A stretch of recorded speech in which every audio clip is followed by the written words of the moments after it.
No mes de outubro de 2017, Ana Cristina Ferreira, especialista forense em fotografias históricas, analisava conjunto de imagens antigas que havia sido recentemente doado ao Instituto Moreira Sales, localizado no Rio de Janeiro. A colocao foi de propriedade de estúdio fotográfico que funciona na cidade de 1890 a 1935, contendo milhares de negativos preservados em placas de vidro. Dentre as imagens, Ana encontrou uma fotografia que chamou imediatamente sua atenção profissional. A fotografia apresentava três mulheres jovens negras em estúdio fotográfico ricamente ornamentado. Duas mulheres estavam sentadas em cadeiras decoradas, uma à esquerda e outra à direita, em ambos os lados de uma pequena mesa no meio. Dentre elas, a terceira mulher se encontrava em pé, pouco atrás da mesa. As três vestiam vestidos brancos vitorianos idênticos, com gola alta e confeccionados de maneira elegante. Ana, aos 39 anos, dedicou 15 anos de sua vida a especializar em análise forense de fotografias históricas brasileiras. Seu trabalho abrangia tanto a análise de elementos técnicos das imagens quanto a pesquisa de contextos sociais, identificação de indivíduos retratados e revelação de narrativas ocultas por trás de retratos aparentemente simples. Por diversos motivos, a fotografia das três mulheres se destacava. Primeiramente, a qualidade era excepcional. Em segundo lugar, o ambiente do estúdio evidenciava ser estabelecimento fotográfico de alto padrão, com movias luxuosos, plantas ornamentadas e uma iluminação profissional sofisticada. Terceiro, as três mulheres estavam usando roupas caras e de moda, claramente idênticas. No verso da placa de vidro, havia uma etiqueta parcialmente desbotada com annotações manuscritas. Irmãs Oliveira, encomenda especial, marco de 1913, sigilosa. A palavra confidencial não era usual. Ana analisa milhares de fotografias de estúdio e raramente encontrou essa classificação, pois o retrato de três irmãs seria visto como confidencial. Ana analisou a imagem com mais detalhes, utilizando o equipamento de ampliação profissional. Foi nesse momento que notou algo curioso. A mulher de pé no centro exibia uma expressão facial totalmente distinta das duas sentadas. As mulheres sentadas exibiam expressões tranquilas, quase sorridentes, ao passo que a mulher em pé exibia olhos que revelavam preocupação. Sua postura também parecia estranhamente rígida, como se estivesse sentindo desconforto. Havia mais aspectos peculiares.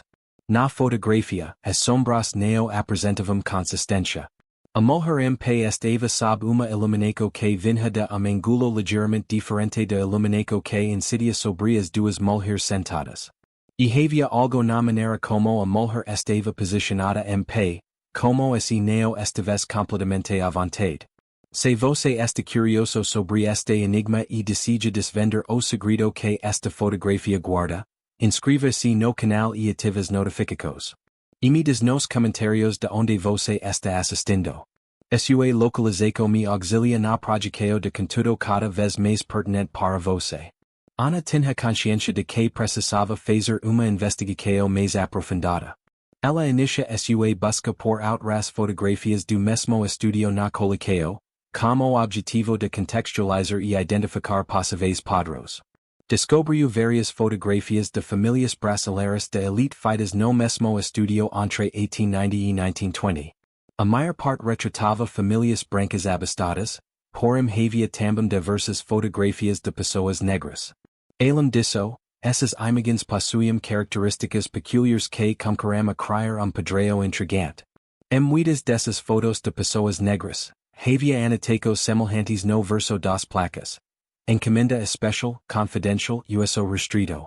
Além disso, em várias delas, as pessoas apresentavam expressões faciais que não refletiam o tom normalmente alegre ou sereno dos retratos fotográficos daquele período. Ana entrou em contato com o Dr. Roberto Mendes, historiador com especialização em história social do Brasil pós-abolição e leciona na Universidade Federal Fluminense. Roberto responde rapidamente quando ela envia fotos das três irmãs. Ana, você deve apurar isso sem demora. Essa fotografia pode registrar algo bastante interessante sob a perspectiva histórica. Em 1913, 25 anos após a abolição oficial de escravidão, Existiam práticas de colocação profissional que hoje considerariamos inaceitáveis. Preciso ver essa fotografia ao vivo. Dr. No dia seguinte, Roberto chegou ao Instituto Moreira Sales. Ele tinha 52 anos e dedicou 30 anos de sua vida ao estudo de evolução das estruturas sociais e laborais brasileiras após 1888. Ao analisar a fotografia das irmãs Oliveira, Roberto demonstrou interesse notável. Ana, você tem ideia do que estamos analisando aqui? Esta pode ser uma imagem de mulheres jovens sendo oferecidas para trabalho doméstico? Por meio de sistema de agenciamento que era usual na época. Como era o funcionamento? Ana indicou. Durante os primeiros 50 anos após a abolição, existe sistema que intermediários, disfarçados de agências de emprego, recrutavam jovens mulheres negras de famílias pobres, oferecendo-lhes empregos residências de famílias mais ricas. Roberto esclareceu. O sistema funcionava como uma estrutura que, segundo os padrões trabalhistas atuais, seria considerada inadequada. Roberto indicou pormenores na fotografia. Observe os vestidos iguais. Observe como estão expostas de maneira formal e padronizada. Observe a designação encomenda especial, no verso. Esta fotografia pode ter sido capturada para apresentar a possíveis empregadores que estavam à procura de contratar empregadas domésticas. Era o procedimento registrado do período. Ana teve a sensação de que havia feito uma descoberta importante. Se Roberto estivesse certo, a fotografia aparentemente inofensiva de três irmãs registrava uma prática histórica que fornecia muitos insights sobre as relações de trabalho no Brasil após a abolição. Para validar a teoria de Roberto, Ana e ele precisavam investigar mais a respeito das irmãs Oliveira mencionadas na etiqueta de fotografia, do estudio fotográfico responsável pela imagem e do contexto específico do Rio de Janeiro em 1913.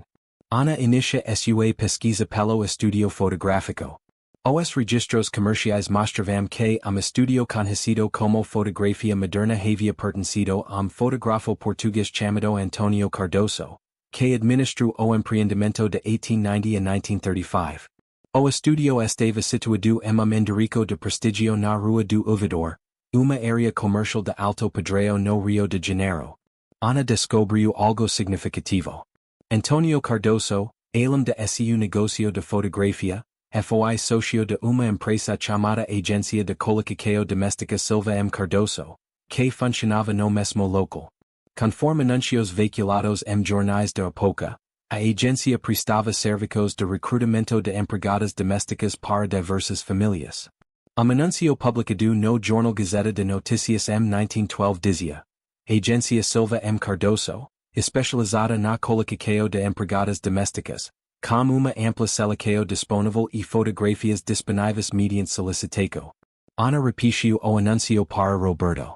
Eles disponibilizavam fotos das mulheres para as famílias interessadas em contratar empregadas.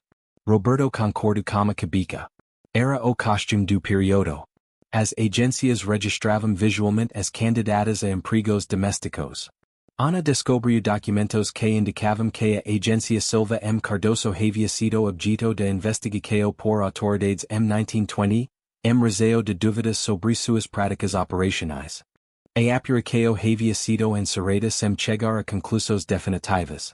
Envie este vídeo para alguém que tenha interesse na história social do Brasil. Esta pesquisa está desvendando práticas intrigantes do passado. Roberto realizou estudo em arquivos históricos com o objetivo de identificar especificamente as irmãs Oliveira.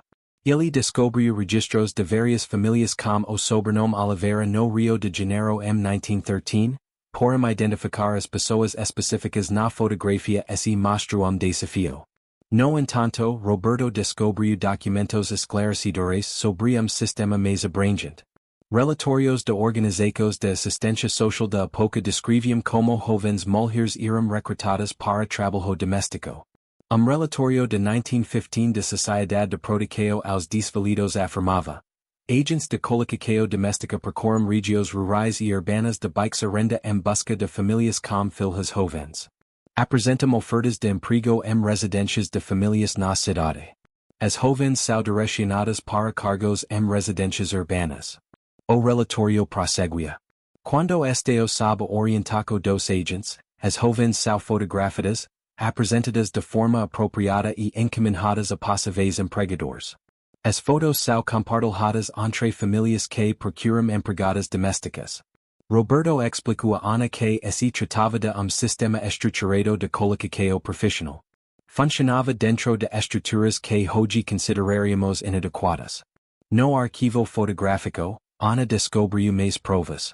Existiam outras fotografias semelhantes a das irmãs Oliveira, todas datadas entre 1910 e 1920, retratando mulheres jovens negras vestindo roupas idênticas, acompanhadas de anotacos como encomenda especial ou confidencial. Uma foto tirada em 1914 exibia quatro mulheres jovens trajando uniformes iguais. No verso havia uma anotacao, grupo e para a família Almeida. Uma outra imagem de 1916 retratava duas mocas trajes formais. A anotacao indicava a consideração de Casa Rodrigues. Ana afirmou que essas fotografias faziam parte do sistema de apresentação. Por meio dessas imagens as famílias selecionavam empregadas. Roberto cito. O sistema funcionava de uma maneira que, segundo os padrões atuais de relatos de trabalho, seria considerada inadequada. Gostaria de saber o que você pensa? Você acredita que temos bom entendimento dessa parte da história do trabalho doméstico no Brasil? Deixe suas considerações nos comentários. Ana resolveu investigar o que havia ocorrido com pessoas específicas retratadas nessas fotografias. Era desafio colossal, considerando que mais de século havia se passado, mas ela estava decidida. Ana encontrou três mulheres com o sobrenome Oliveira, com idade competitivas, nos registros do censo de 1920. Elas eram empregadas domésticas e moravam em casas de famílias no Rio de Janeiro. Uma das mulheres, chamada Conceição Oliveira, de 29 anos, trabalhadora doméstica, constava como residente na casa de uma família na Rua das Laranjeiras. Ana fez mais pesquisas e descobriu registros hospitalares de 1925 para uma Conceição Oliveira, cuja idade correspondia a uma paciente com problemas de saúde. Roberto descobriu mais documentos em registros de uma instituição de caridade que auxiliava mulheres em condições adversas. Havia relatos de mulheres que haviam abandonado cargos de serviço doméstico em busca de novas oportunidades. Depoimento de 1918 relatava a situação de uma trabalhadora doméstica que havia permanecido na mesma casa por vários anos, enfrentando condições que ela considerava desafiadoras. Ana e Roberto entenderam que precisavam ampliar a pesquisa para entender o contexto completo do sistema que estavam descobrindo.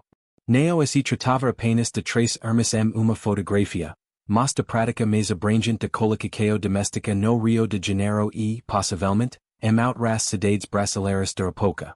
Roberto encontrou o pesquisador Dr. na Universidade de São Paulo, Carlos Alberto Santos, que pesquisou o trabalho doméstico no Brasil após a abolição. Carlos identificou padrões assim que Roberto compartilhou as fotografias e evidências. Carlos explicou em videoconferência que, o que vocês descobriram é exemplo de sistema mais amplo que o documentai. Após a abolição em 1888, as condições de trabalho doméstico no Brasil eram bastante diferentes dos padrões trabalhistas atuais. Carlos prosseguiu, era comum o sistema de colocação doméstica por meio de agências. Mulheres negras jovens, geralmente oriundas de famílias de baixa renda, eram contratadas e direcionadas para residências de famílias mais ricas. Quantas mulheres eram submetidas a esse sistema? Questiona Ana. Embora seja difícil obter registros precisos, com base em dados censitários e relatórios de organizações sociais, estima-se que, no Rio de Janeiro, entre 1890 e 1930, havia milhares de mulheres jovens ocupando funcos de serviço doméstico por meio desse tipo de intermediação. Carlos respondeu, deixo sua opinião nos comentários sobre como devemos estudar e entender essas práticas históricas. Roberto descobriu documentos referentes a debates de quel período sobre a regulamentação do trabalho doméstico. Existiam matérias em jornais progressistas e propostas de leis visando criar normas para as condições de trabalho doméstico. Artigo publicado no Jornal à Noite em 1917 abordava, As autoridades devem prestar atenção às questões relacionadas ao regulamento do trabalho doméstico.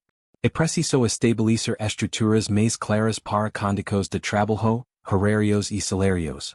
Ana descobriu que Antonio Cardoso, o fotógrafo proprietário da fotografia moderna e socio na agência Silva & Cardoso, havia anexado registros pessoas que foram doados ao arquivo histórico décadas após seu falecimento em 1940. Ana achou, entre esses documentos, o livro de contabilidade da agência de colocação doméstica, que abrange os anos de 1910 a 1920. O livro continha centenas de colocações profissionais, incluindo nomes, idade, datas e valores referentes aos serviços prestados pela agência. As entradas eram organizadas e sistemáticas. M15 de março de 1913, Conceição Oliveira, Maria Oliveira, Rosa Oliveira, Família Tavares, 300.000 RIS. 300.000 RIS.000 K o RIS representava quantia considerável em 1913. Roberto esclareceu. As famílias contratantes pagavam à agência tarifas pelos serviços de intermediação. O livro de contabilidade indicava que a agência Silva M. Cardoso atuava em grande escala, efetuando dezenas de colocações anuais entre 1910 e 1920. Ana também achou registros no arquivo de Cardoso.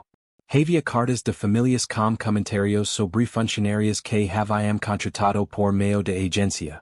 Uma carta datada de 1914 afirmava: a empregada apresentada não atendeu às expectativas. Pedimos uma nova recomendação.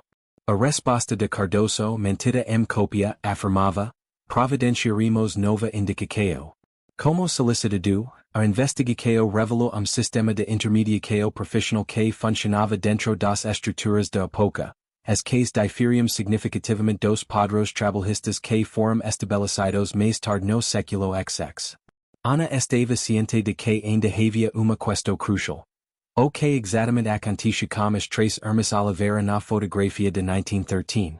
Ela aprofundou a pesquisa por meio de registros históricos, concentrando assim nos nomes presentes no livro de contabilidade. Três irmãs, Conceição Oliveira, Maria Oliveira e Rosa Oliveira, foram colocadas na família Tavares. Roberto encontrou a família Tavares em documentos históricos em março de 1913. Pertenciam a uma família abastada, proprietária de uma empresa de importação e exportação. Moravam em uma casa grande no bairro de Botafogo. O censo de 1920 indicava que a residência Tavares tinha empregados domésticos vivendo na propriedade. Ana descobriu registros hospitalares de 1918 que mencionavam Rosa Oliveira, de 27 anos. Os registros médicos da época eram sucintos e mencionavam o tratamento para uma condição de saúde. Ana encontrou a inscrição no arquivo do cemitério. Maria Oliveira, que faleceu em 1921 aos 30 anos, foi vítima de uma doença comum na época. Roberto descobriu o documento em arquivos de uma organização de caridade de 1925, onde assim mencionava o auxílio oferecido a uma trabalhadora doméstica que tentava encontrar sua família após anos de trabalho em diversas residências.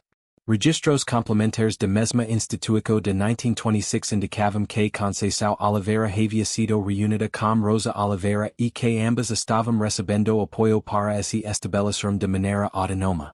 COER. Eram descritos em relatório social de 1927. Irmãs que dedicaram muito tempo ao serviço doméstico agora vivem em residência compartilhada e trabalham em uma cooperativa sustentada por nossa organização. Mostram determinação em criar novas oportunidades de trabalho. Essa narrativa nos mostra como as relações de trabalho no Brasil evoluíram. Se você achou essa pesquisa histórica interessante, deixe like. Inscreva-se no canal para mais descobertas e compartilhe suas reflexões nos comentários. O documento extra foi descoberto por Ana. Em 1930, Conceição e Rosa Oliveira haviam prestado depoimentos em uma investigação sobre as atividades de agências de colocação de domésticas. As transcrições oficiais de seus depoimentos preservados ofereciam perspectivas sobre suas vivências. Conceição contou, em 1913 eu tinha 18 anos, quando representante de agência me ofereceu uma oportunidade de trabalho na cidade. Nossa família chegou a consenso. Ao chegarmos ao Rio, fomos levadas a estudio fotográfico, onde tiramos nossas fotos. Posteriormente, fomos direcionadas a diferentes residências. Atuei no serviço doméstico por vários anos. As condições eram típicas para aquele período, porém desafiadoras segundo os padrões atuais. Fiquei anos ter contato frequente com minhas irmãs. Rosa compartilhou experiências semelhantes, afirmando que trabalhou em uma residência por longo período antes de conseguir se estabelecer de forma independente, com o auxílio de uma organização de assistência social. Os relatos registravam vivências do trabalho doméstico em contexto que apresentava diferenças significativas em relação aos direitos trabalhistas estabelecidos posteriormente. Entender o contexto por trás da fotografia das irmãs Oliveira influenciou a interpretação histórica das práticas de trabalho doméstico no Brasil após a abolição. Ana Cristina Ferreira e Dr. Roberto Mendes expôs sua pesquisa em uma conferência de história social realizada em maio de 2018. A apresentação, chamada de documentação visual e trabalho doméstico no Brasil pós-abolição, expôs a trajetória das irmãs Oliveira e o contexto mais amplo dos sistemas de colocação profissional daquele período. A foto de 1913 foi incorporada a uma exposição no Museu Nacional de História, no Rio de Janeiro, que aborda a evolução das relações de trabalho no Brasil. A exposição mostrava como as estruturas profissionais mudaram ao longo do século XX.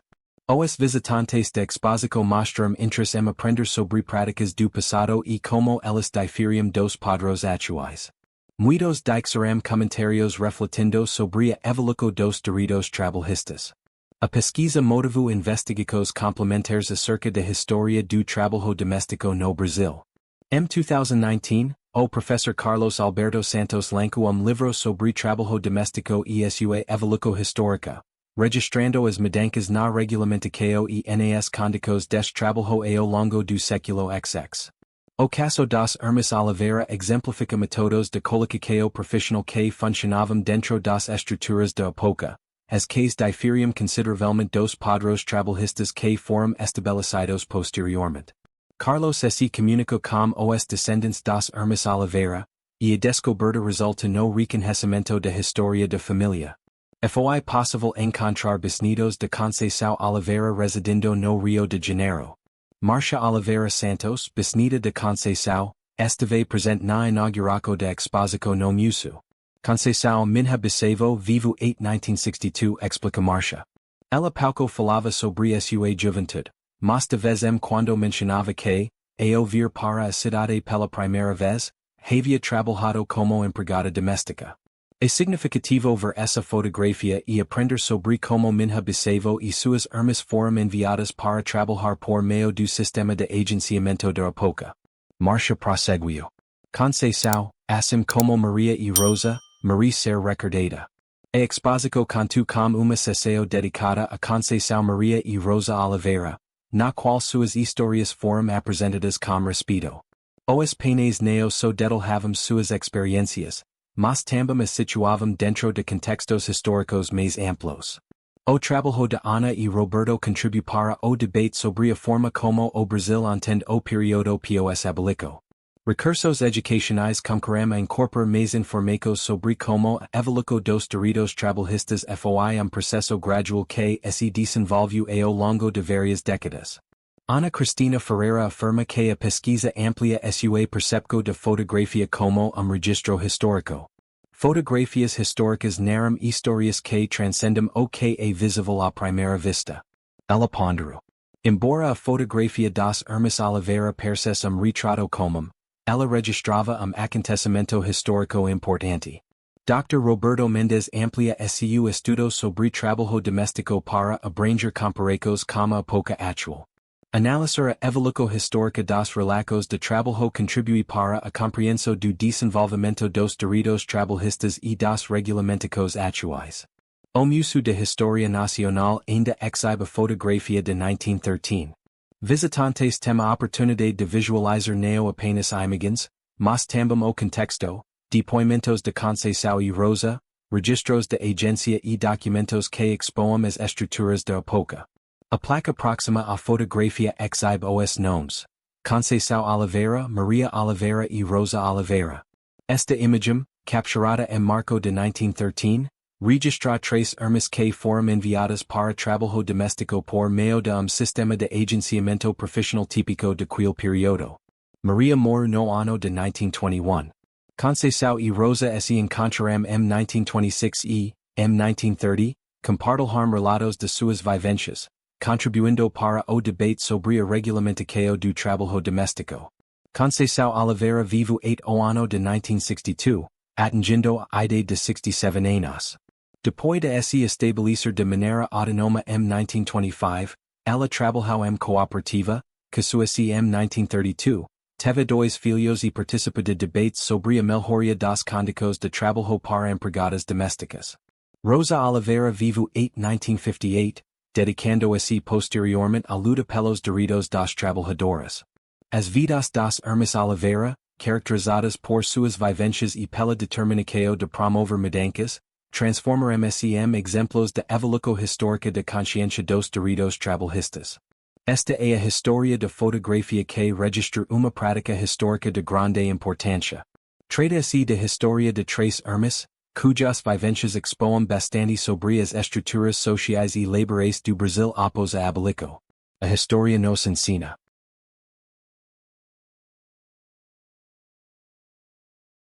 sobre a evolução dos direitos trabalhistas e a importância de entender os contextos históricos. Ao analisarmos a fotografia atualmente, observamos três mulheres jovens em estudio fotográfico em março de 1913. Contudo, também percebemos registro das práticas de colocação profissional daquele período, que funcionavam sob condições que hoje consideraríamos inadequadas.